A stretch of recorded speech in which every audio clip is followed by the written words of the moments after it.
Welcome, friends. This is Archangel. One reason so many are deaf to the message of male devaluation, why people think Green Eggs and Man is paranoid ramblings, or my videos are hodgepodge messes of conspiranoia theories from a guy who can't get dates, is because everybody points to the overbearing societal paradigm of patriarchy. Many guys I talk to will concede, yes, I have a couple good points on societal misandry, but they are anomalies observed by someone who has too much time on his hands. I have been silenced with such shaming tactics over and over throughout the years. I mean, really, don't guys still run everything? Aren't females oppressed by dudes as well? Everybody still sings these tunes. Yet, after much doubt and introspection, I realized that patriarchy is part of the matrix. It seems to be solid and real. However, once you tumble down the rabbit hole, not all is as it seems. Prime example, we do not occupy a world built by males for males. Patriarchy is actually a world built by males for female benefit. Our species is gynocentric, not androcentric. Thus, the motivations of all humans is towards the welfare of the female population. So it doesn't matter if there are more males running governments and corporations, because their priority is for female welfare. Patriarchy is a red pill. Male oppression of females for male enrichment is a farce. We do not occupy a world of male pampering and entitlements balanced upon the backs of females who have built and maintained the world. We occupy an existence of female pampering and entitlement balanced upon the lives of males who've built and maintained the entire world. We are a gynocentric species. It doesn't matter who built or runs what. Everything is for female benefit and welfare, not males. Patriarchy is also a false flag, a red herring diversion to justify our disposal of male life. Under this false flag, patriarchy is portrayed as bigoted and oppressive, which predictably incites people's predisposition to root for the underdog while devaluing the supposed self-interested oppressors. Males are big, mean pit bulls, picking on the delicate little female chihuahuas. We use males for their labor, their provision, their brilliance and invention, their protection, their very lives. Then we blame them for our usage of them. We portray them as oppressive and entitled in order to bypass our own conscience over their suffering and further justify the usage of their sex as utilities. Males built the world. They infantilize females, then run civilization and die for females who allowed themselves to be infantilized in order to receive protection and provision from the workhorses who supposedly oppress females. Males do not build and run the world for male benefit. Males built and maintain the world for female benefit. Males don't run a darn thing. They maintain. Females run everything through manipulation of males. I realize that patriarchy, as advertised a world by men for men, is a conjured fairy tale, which hides reality. That being that males are utilities. Males are shovels. Born into slavery, women control males, and they always have. Males have a latent need to seek solace from their isolation and aloneness in this world through females, in a way that females do not have for males. Thus, males bow down to gynocentrism and elevate and worship females as deities, expediting their every whim so that males may get a pat on the head and told that they are good boys and that mommy is proud. This is as strong a drive in males as survival is in females. This is why both sexes are gynocentric. It is programmed into our very being, beneath the conscious understanding of most individuals, who coast along in survival mode in this hazardous, stressful existence. Males do everything in their lives for attention, approval, and validation of females, both individual and of the collective hive. Males exist for and define themselves through females, period. If you were to remove all females from planet Earth, most males would quickly deteriorate into suicidal depression. That's how desperately males need female validation. In the absence of female affection, we would have a population of apoptotic males. Yes, even the tough guys, the bad boys, the playas and pimps who brag about running through females like an alcoholic runs through 40s. Even they, despite anything they might say, they are emotionally dependent on female approval, and even they would be reduced to a useless, blubbering mess in the absence of female worship. Because even the toughest, baddest UFC fighters or weightlifters, or 8-foot-tall bodyguards, or greedy politicians, or chauvinistic, cigar-chomping corporate executives, all stake their happiness, indeed prop their very identities upon females. How many they can attract, how hot they are, what they can get females to do for them, can they seduce the friend or the sister or even the mother, etc. Yet such male-inflated image could not be unless females acquiesced and played submissive in order to fuel males' "I'm supreme master of the universe" or playboy self-image. Males are so pathetically dependent upon females. Females, on the other hand, do not have such fondnesses of males. They only tolerate males until they do not have to. Meaning, they need males for labor, support, bodyguard duty, money, car repair, a gopher to run to the Quickie Mart to fetch tampons. However, the second a female can subsist without that disgusting gopher, they absolutely will. If they can subsist off the government while simultaneously extracting protection from the pitiful male white knights who still labor under archaic constructs of chivalry, they absolutely will. And thus, females do not want to cohabitate with one of these smelly, burpy, farty primates who always mess up the doilies on the end table if they do not absolutely have to. If you could get all the benefits of male provision without the actual male, hell yeah, females are all about that. This is an interesting confluence of the current feminist response to the traditional paradigm. Our cultures have progressed to the point where females can subsist off males without actually pretending to like us. In the event that some females still seek provision the old-fashioned way, through marriage, once these lecherous remora can get your stuff without having to make you a sandwich or push a vacuum once in a while, they absolutely will dump you like dirty diapers on garbage day. No? Okay, why are upwards of 80% of divorces initiated by women? Oh, I know. It's because he's an evil, abusive, chauvinistic, demonic male. It's always the male's fault. The delicate little buttercup had no choice. She was fighting for her very life against the devil himself. He's neglectful and works too much, or he doesn't listen or care or squeeze the toothpaste tube properly. It has nothing to do with her extraction of utility from him. He's dried up, and now it's time to move on to a bigger, better deal. Nope, nothing to do at all with callous premeditation or hypergamy. Couldn't be. Everybody knows that females are selfless, benevolent angels, incapable of apathy. There must be some altruistic reason she's accepting everything she demanded from behind legal representation. Child support, alimony, half his stuff, retirement entitlements, 401k, and why she continually poisons the kids against that loser bum father of theirs.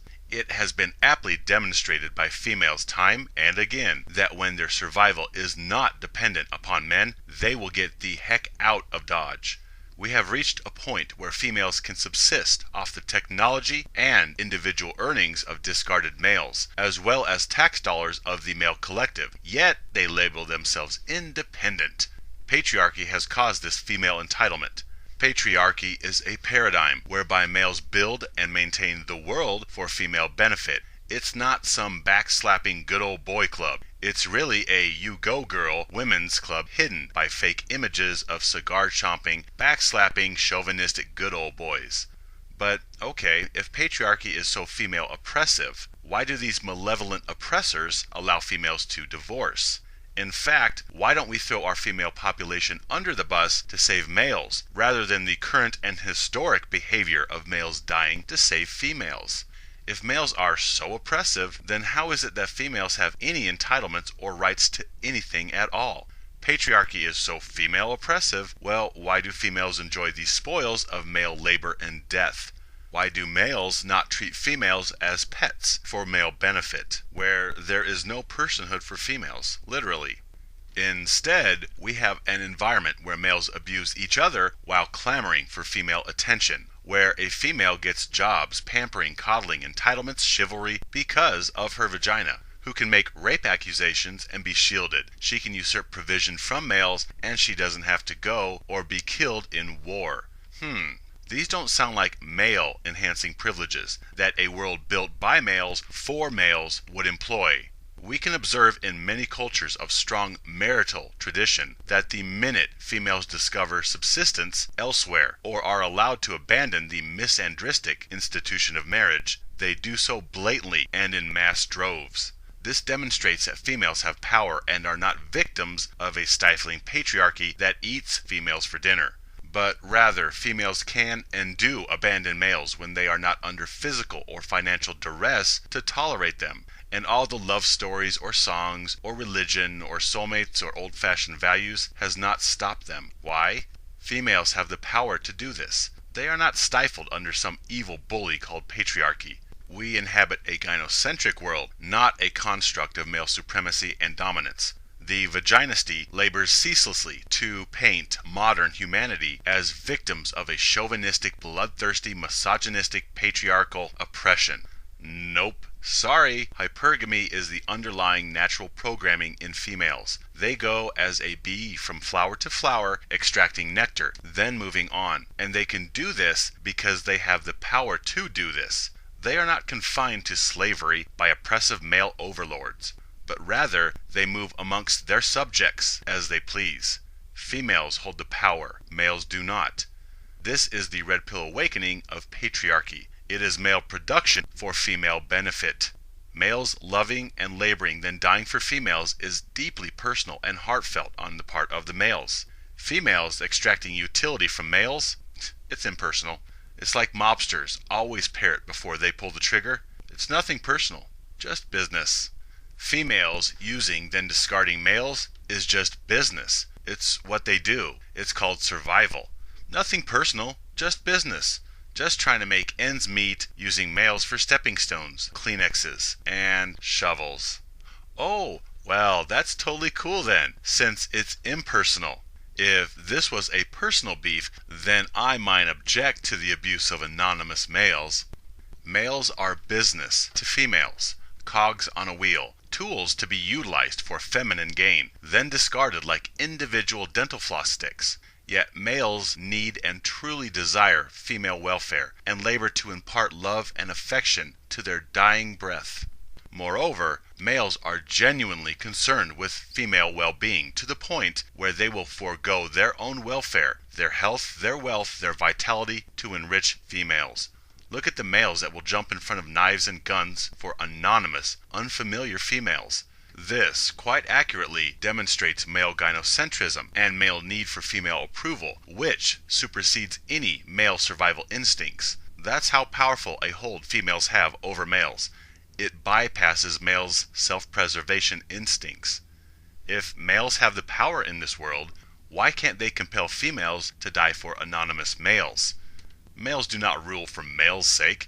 They obey orders from females, which bestow enrichment upon the collective feminine. Males obey to the point where they will murder, kill, maim, turn on family, friends, countries, beliefs, favorite foods, all for female placation. The saddest part is that males actually believe females would do the same for them. Worse yet, males know females would not do the same for them, and they still prostrate themselves before apathetic slave masters. Females have power, and they absolutely do use their wiles to manipulate and control males. Whether they are attractive and peddle sexuality, or whether they invoke fragility and tender delicate weakness, or motherhood, either way, all females can prey upon male sympathies and essentially manipulate and control any male to their own ends, without exception. Males will bitterly refuse to succumb to that nagging feeling that females cannot love males the same way as males idolize, worship, and truly love females. Males will fight this truth till their deathbed. They would rather die with their illusions intact that females are benevolent angels, rather than face the coldness of reality, that males are alone, and that nobody cares or is coming to rescue them. It is a bitter awakening, and I understand why males do not want to admit the damnation which is necessarily present within gynocentrism. So males content themselves to the business of flies, who tell themselves that the spider actually cares about fly welfare. The web is a benevolent safety net erected for the comfort and welfare of the fly.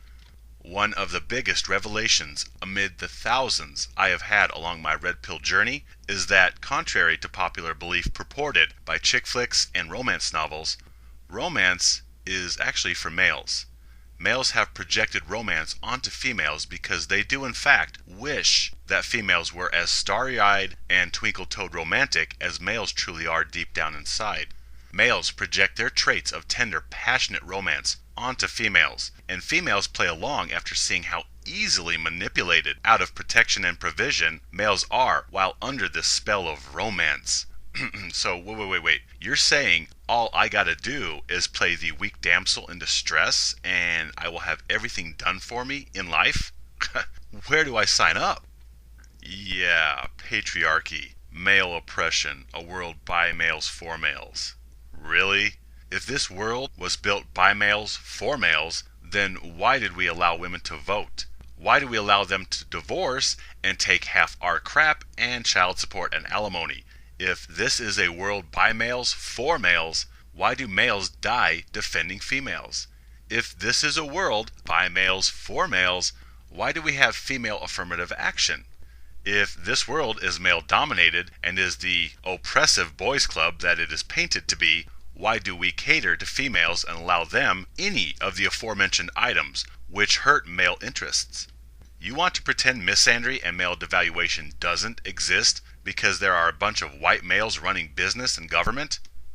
Okay. Well, why do we allow females to roam about unsupervised rather than being chained to the stove at home? Why do we tolerate females complaining about insufficient chivalry while males go homeless and hungry, especially males who have served their country? I thought this was a world by males for males. I hear time and again about how males dominate everything, with the underlying inference that if males wanted to end male disposability, they could, since they are in charge of everything.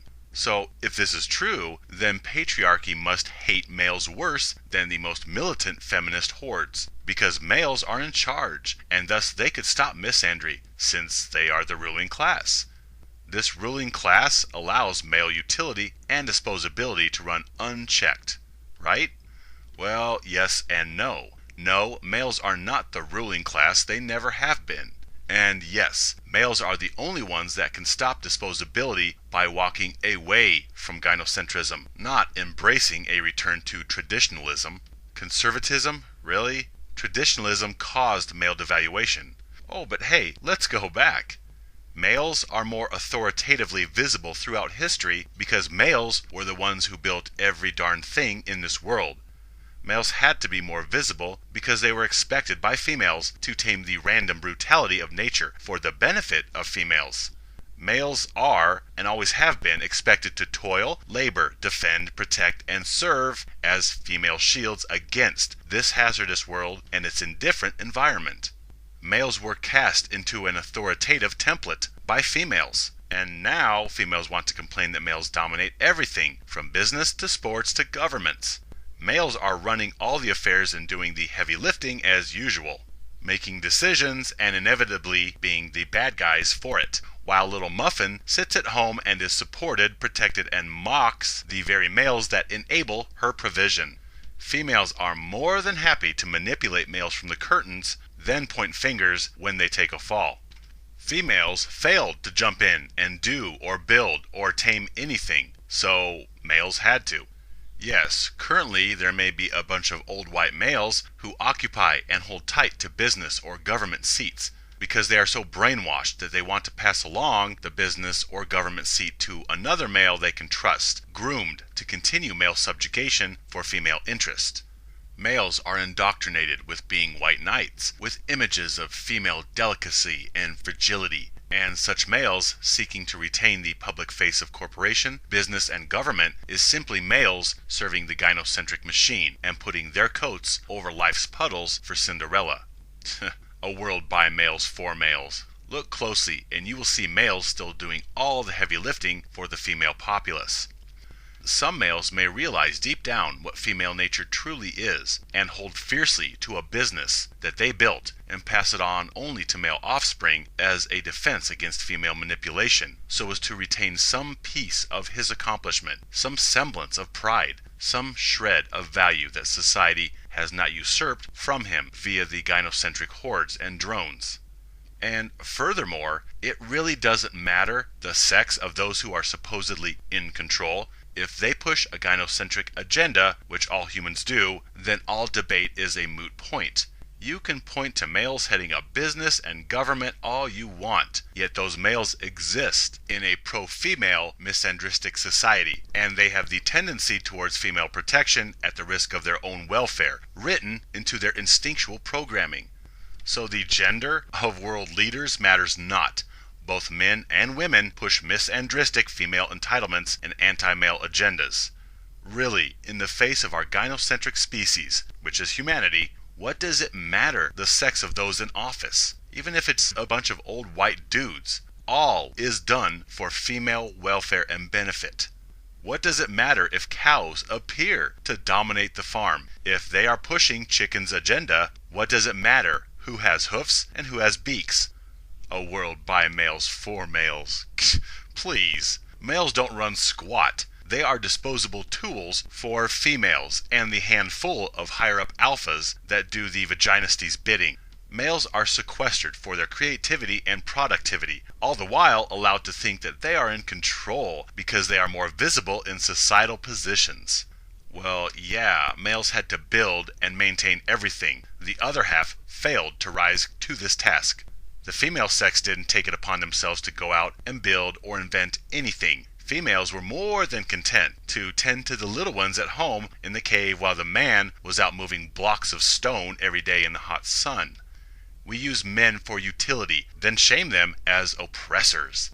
The phrase damned if you do, damned if you don't came about as someone observed the male plight and females' demands of them. No matter what males do, they get lambasted coming and going.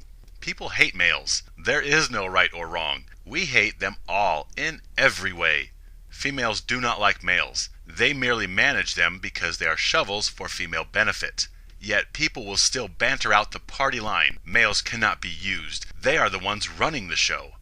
Males, especially attractive alphas, will refuse to see themselves as disposable Kleenexes in a misandristic ocean, and they will avoid reality because they assert we live in a patriarchal world, listing the usual suspects as proof, such as overwhelming male visibility in everything authoritative from business to government. Really?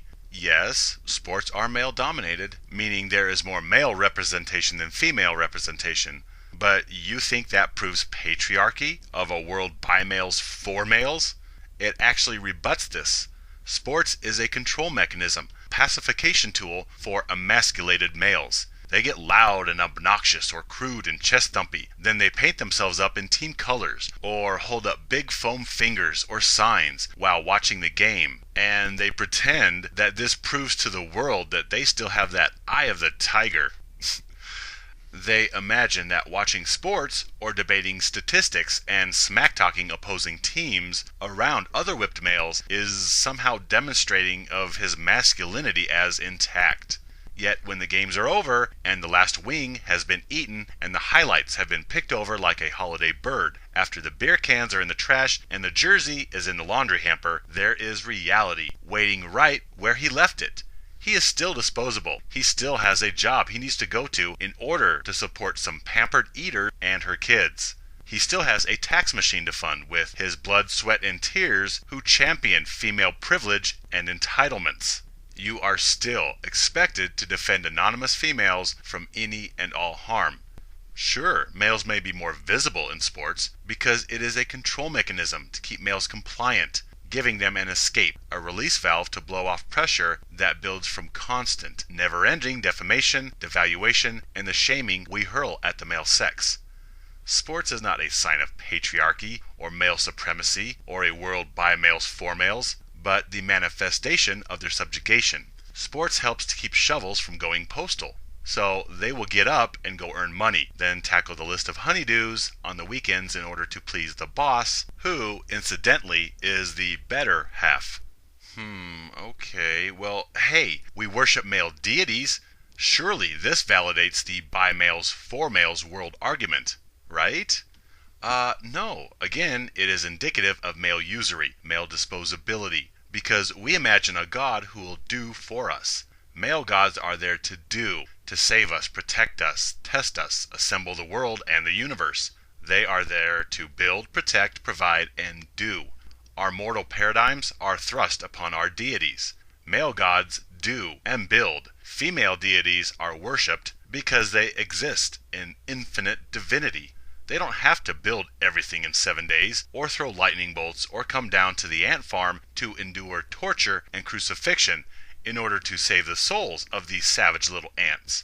Rather, female deities are worshipped simply for the fact that they are divine and they are feminine. I was raised in a very dogmatic and constrictive religion.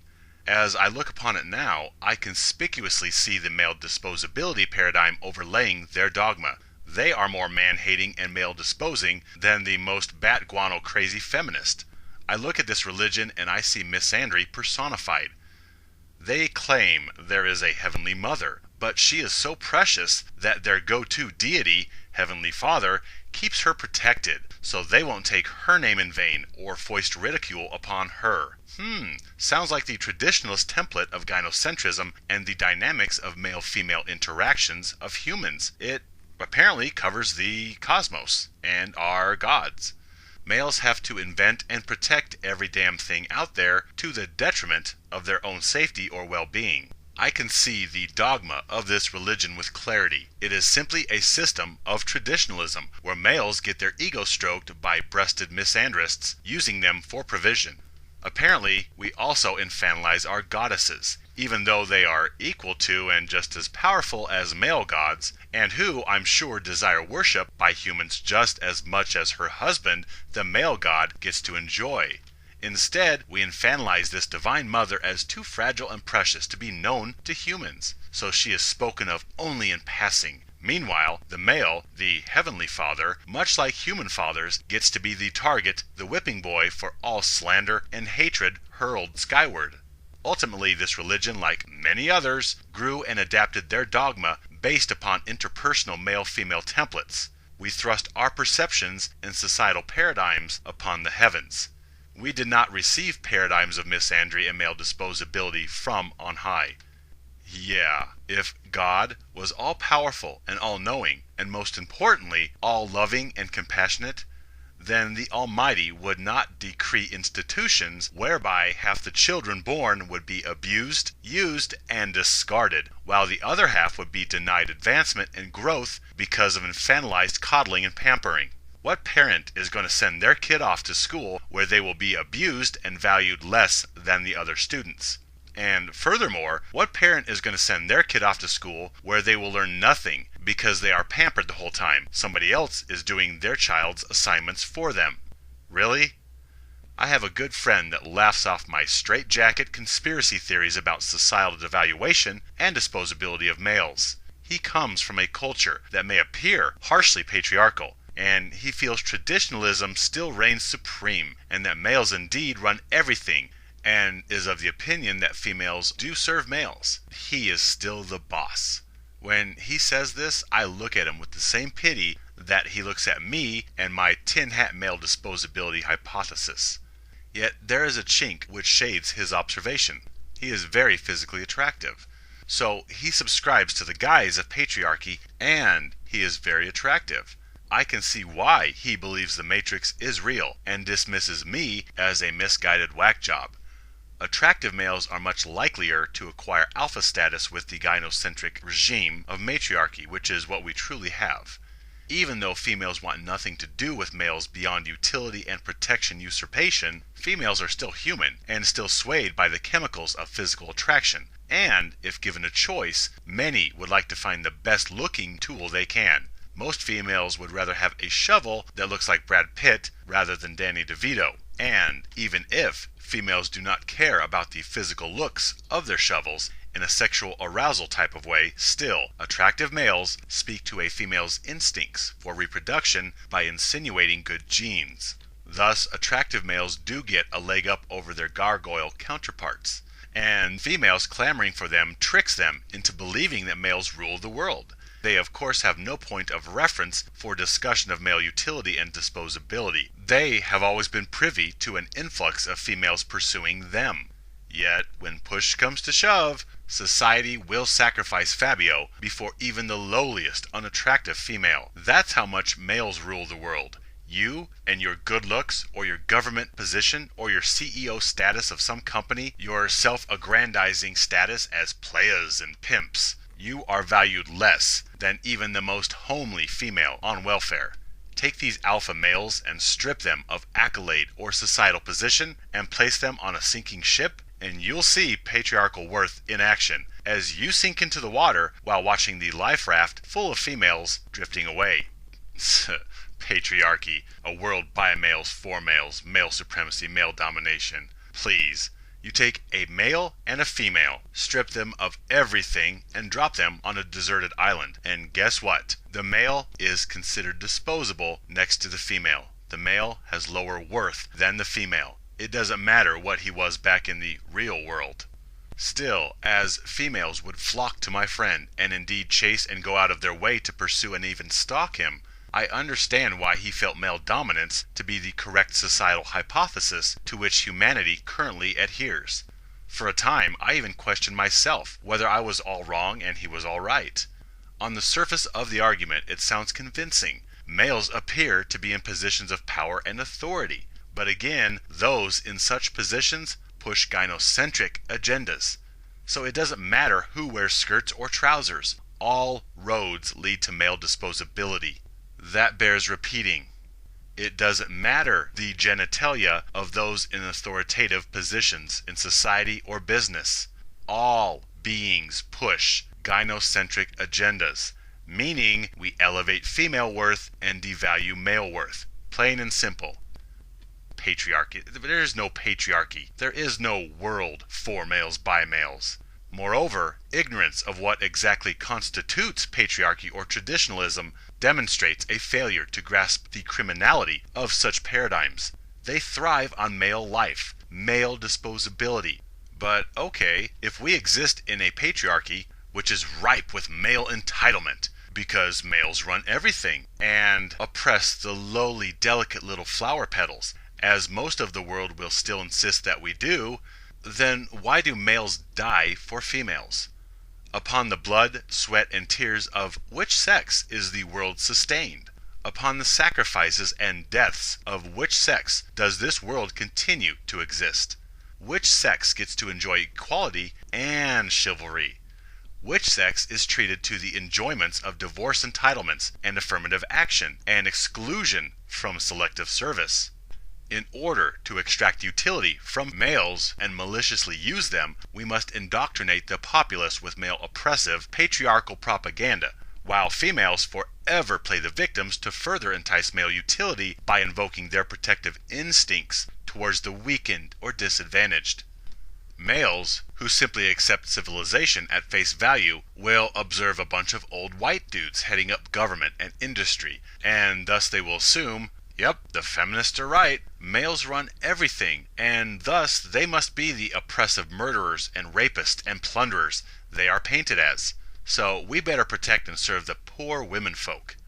Only when a brave soul pulls back the curtains of patriarchy can they truly see who's really pulling the levers and pushing the buttons.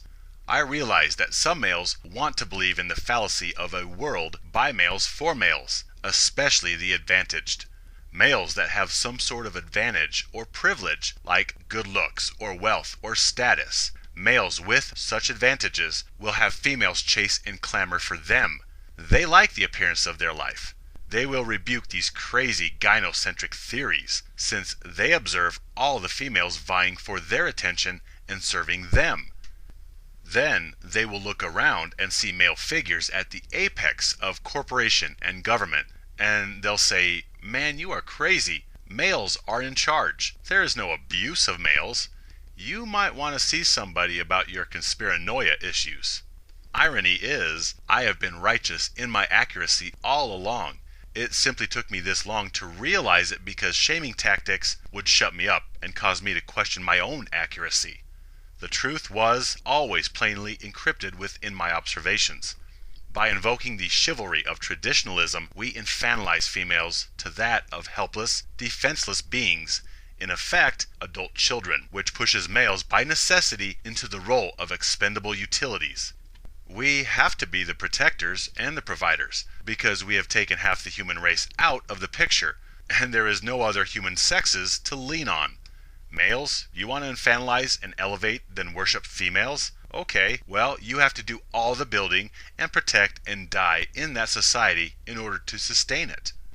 Hence, the privileged males that deny misandry, indeed all males that deny gynocentrism, they cannot deny that this world thrives on the sacrifice of male life. To those who want to argue assertions that civilizations currently exist because of our sacrifice of male life, all I need to say is one word to shut down the ignorant, truculent male feminists: war. Yeah, enough said. Humanity's sustenance upon male life is male disposability. Period, point blank, bottom line. Which sex do we sacrifice in war? But aren't we all equal? Then that means females can take a bullet equally, right? You can argue all you want, but males sacrifice males for the good of females. That's where we are in this world of patriarchal oppression, this good old boys club, this world by males for males. Male life is worth less than female life. Alpha male life is just as worthless. Put it to the test. You think that a female would not toss you into the trash the moment your status slips, or your looks fade, or you are dethroned by a new alpha? You are not liked or loved. You are currently king of some hill, and you wield a powerful aphrodisiac.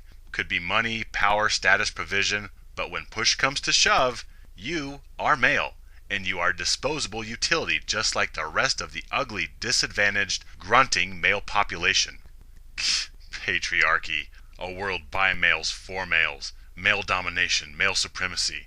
Oh yeah, you bet, males are so entitled and privileged, and we are so oppressive, even though males are the first cargo to get dumped in any and all situations. Yeah, that supports the patriarchy theory, you bet.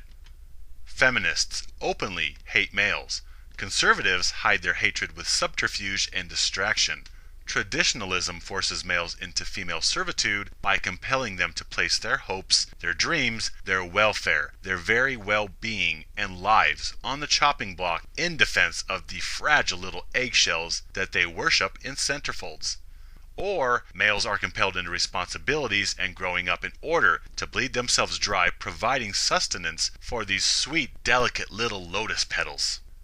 Oh yes, females love traditionalism for one reason: males' self-imposed adherence to male disposability. Oh, it's awesome when the shovels thin their own herd. It's one less thing females have to do. And really, at the end of the day, all this paradigm and societal construct talk aside, one simple question determines our priority. Who does the dying? If this is a world by males for males, then females would die to support their superiors, right? If gynocentrism is a vicious lie, then that means females die in equal numbers defending men, right? If I am so tin hat, bat turd, straitjacket crazy with my paranoid sleep with the lights on male victim conspiracy theories, then prove me wrong. Please, by all means, point out the correct statistics of the number of women risking their welfare working hazardous jobs to support males. Indeed, show me the numbers that flesh out females jumping in front of bullets or knives to defend anonymous males. If this is a world by men for men, then surely you have gender statistics from every major war throughout history showing females dying in the millions to protect males. No? Wow, gee, suddenly I'm not so crazy. Yet nobody will throw me a "you were right and I was wrong" party. They will go right to justification mode. Yeah, well, males are supposed to be disposable. Look at nature. This nature-based male disposability BS of males' size and strength, lending them to be cannon fodder, especially in the face of the exaltation of motherhood? I will cover this in another video. Really, at the end of the day, when the cat's in the cradle and the sidewalks have been rolled up, you can break everything down and clarify our species' priorities with one question. Who dies for who? All the traditionalism, conservatism, patriarchy, matriarchy, every paradigm we introduce that is meant to explain the who, what, where, when, and why of gender interaction and worth, this is all bottom lined by our society's priorities, by the very programming of the human animal. Who dies for who? Who dies for the welfare of who? Do females die by the hundreds of thousands, by the millions, for males? Then all the patriarchy claptrap is simply a diversion tactic while we conduct business as usual and feed males to the meat grinder to keep society up and functioning for female welfare. Point blank. Everything else is propaganda to support the sacrificing of one sex over the other. Gentlemen, patriarchy, as advertised as a world by males for males, is a farce. It is a lie. You are devalued and expendable. That is your true state. And you carry this cross alone. Nobody cares. Let us care for each other. Help me to liberate other enslaved and subjugated males. Stand with me. Live free.